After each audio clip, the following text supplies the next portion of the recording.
आइए बढ़ते हैं आगे कॉर्पोरेट रडार में और अब बात 1983 में शुरू हुई इंटरआर्क बिल्डिंग प्रोडक्ट्स की। 2000 करोड़ रुपए के मार्केट कैप वाली Interarch building pre engineered steel buildings P बनाती है, जिनका इस्तेमाल आप industrial infra, residential, commercial, non commercial buildings में होते देखते हैं। अब नतीजों पर फोकस करते हैं। आय 3% बढ़कर आई है, 300 करोड़ रुपए के पास दर्ज हुई है। मुनाफे में अगर फोकस करें तो 5% की मजबूती यहाँ पर भी देखने को मिली है, 20 करोड़ के आसपास दर्ज हुई है। हालांकि जब हम इनके मार्जिन्स पर नजर डालते हैं, ये सपाट हैं। तो नतीजों के लिए महत्वपूर्ण ट्रिगर्स कौन से, इस पर हम मैनेजमेंट से तो बात करेंगे ही, साथ ही मौजूदा डिमांड ट्रेंड कैसा है, विस्तार योजना, इन सब पर बात करने के लिए जोड़ते हैं हमारे साथ कंपनी के एमडी अरविंद नंदा जी को। Mister Nanda sir, good afternoon, बहुत स्वागत है आपका जी बिजनेस पे। सर, सबसे पहले आपके जो नंबर्स हैं उन्हीं पर फोकस कर लेते हैं। मैं देख रही हूँ रेवेन्यू आपके 3% बढ़े हैं, मार्जिन में भी कुछ इंप्रूवमेंट जरूर दिख रहा है। क्या हाइलाइट्स रहे हैं इस क्वार्टर की, ग्रोथ कहाँ से आई है? शुक्रिया आपका मुझे बुलाने का। हमारी जो कंपनी है प्री इंजीनियर्ड बिल्डिंग स्पेशली, ये एक 6 मास की अगर हम इकट्ठे देखें तो ये बेटर रहती है, क्योंकि मॉनसून, इस बारी इलेक्शन भी आए हैं, तो हमारी ऑर्डर बुक कंप्लीट होती है, प्रोडक्शन भी अच्छी होती है, लेकिन ऑर्डर एग्जीक्यूशन में वो उन चीज़ों का फ़र्क पड़ता है। तो इस 3 महीने के पीरियड में पिछले 3 महीने, पिछले साल के 3 महीने से थोड़ा बेहतर है। हम उससे बहुत खुश हैं कि हमने उसे बेहतर कर लिया, बावजूद कि इलेक्शन भी थे और हीट वेव थी दिल्ली, नॉर्थ इंडिया वगैरह में, और बारिश भी जल्दी आ गई थी। लेकिन हमारा अगर 6 महीने का पीरियड देखेंगे, अब सितंबर भी खत्म होने वाला है, तो हमारा पिछले साल जून का क्वार्टर जो था वो अच्छा था, और दूसरा क्वार्टर इतना अच्छा नहीं था, थोड़ा गिरावट थी दूसरे क्वार्टर में। इस बारी दोनों क्वार्टर में हमारी बढ़त होगी। पहले क्वार्टर में भी अच्छा किया, तो हम इसके लिए बहुत खुश हैं कि हमने इसके बावजूद किया। दूसरा क्वार्टर भी हमारा बहुत अच्छा आने वाला है, और उससे बेहतर किया। तो दोनों अगर हम 6 महीने के हिस्से में देखेंगे तो हमारा बिजनेस ज़्यादा अच्छी तरह समझा जाएगा, रादर देन 3 महीने। बट स्टॉक मार्केट का रूल है कि हर 3 महीने में हमको रिजल्ट देने पड़ते हैं। जी, बट अदरवाइज हमारे ऑर्डर बुक, हमारा बिजनेस बहुत अच्छा है अभी। ओके। मिस्टर नंदा, मुझे अब आप जरा पूरे साल का एक गाइडेंस दे दीजिए और किस तरह के मार्जिन अब यहाँ से बनते दिख रहे हैं, यहाँ से और सुधार दिखने की उम्मीद है? बिल्कुल, बिल्कुल। अभी तो आई थिंक पहला क्वार्टर हमेशा हमेशा हमारा कम ही होता है। हम्म। पहला हाफ भी हमारा 40 से 45% होता है टर्नओवर और प्रॉफिट चलने में। तो जो हमने आगे की गाइडेंस दी हुई है कि हमारा 23-24 से 15% हमारा बढ़ना चाहिए टर्नओवर भी, और थोड़ा उससे ज़्यादा प्रॉफिट भी, हम उसके बिल्कुल ट्रैक पे हैं। और आई थिंक जब तक हमारे सितंबर के रिजल्ट्स आएँगे, आप देखेंगे कि हम 40-45% अपना टर्नओवर भी अचीव कर चुके हैं, और प्रॉफिट भी शायद उससे ज़्यादा ही अचीव कर चुके हैं।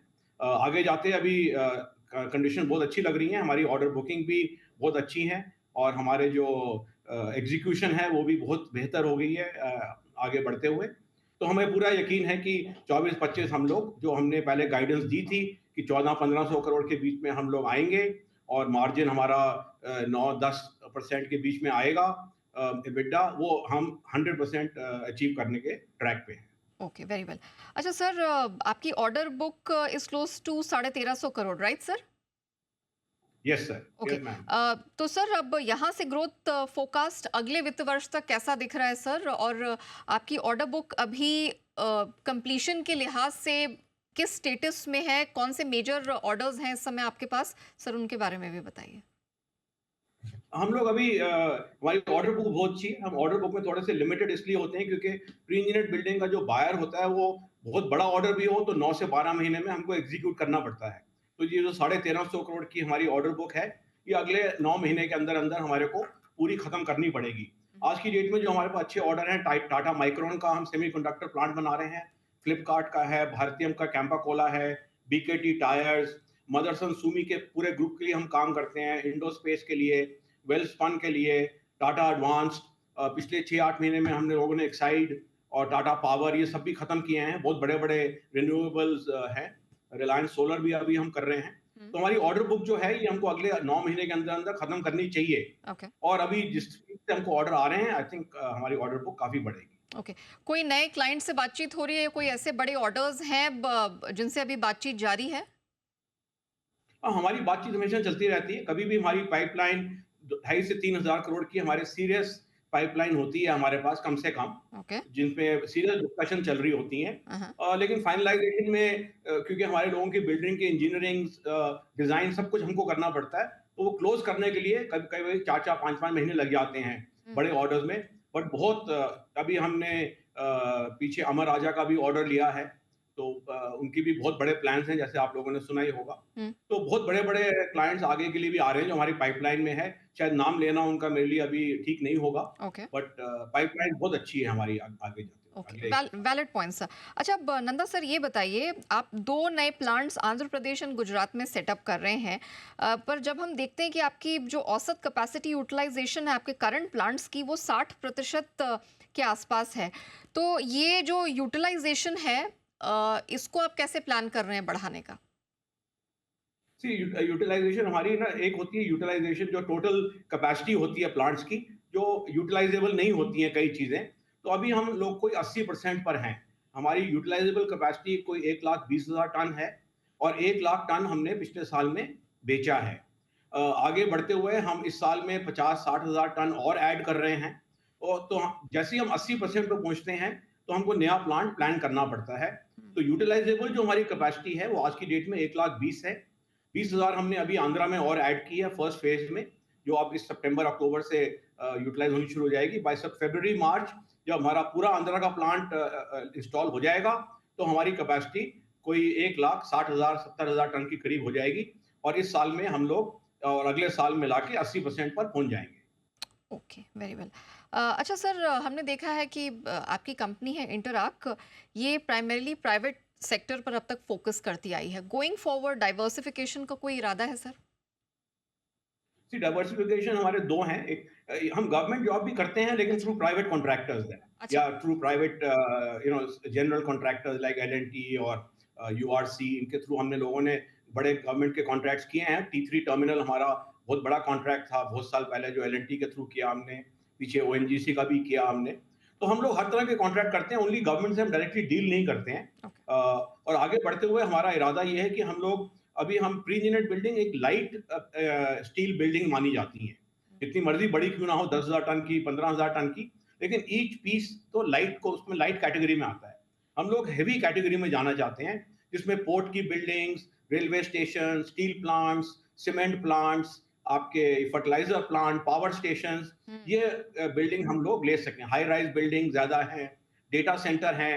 हमने एक आध डेटा सेंटर किया भी है, लेकिन वो जो स्ट्रक्चर मांगती हैं, वो हेवी स्ट्रक्चर मांगती हैं। ओके। हम उसमें अब कॉन्सेंट्रेट कर रहे हैं कि अगले 1 सवा साल में हम लोग हेवी स्ट्रक्चर में भी आ जाएँ, सो दैट आगे चलते हुए वो मार्केट भी हम कब्ज़ा कर सकें उसके ऊपर, क्योंकि क्लाइंट्स हमारे पास हैं उस तरह के। ओके।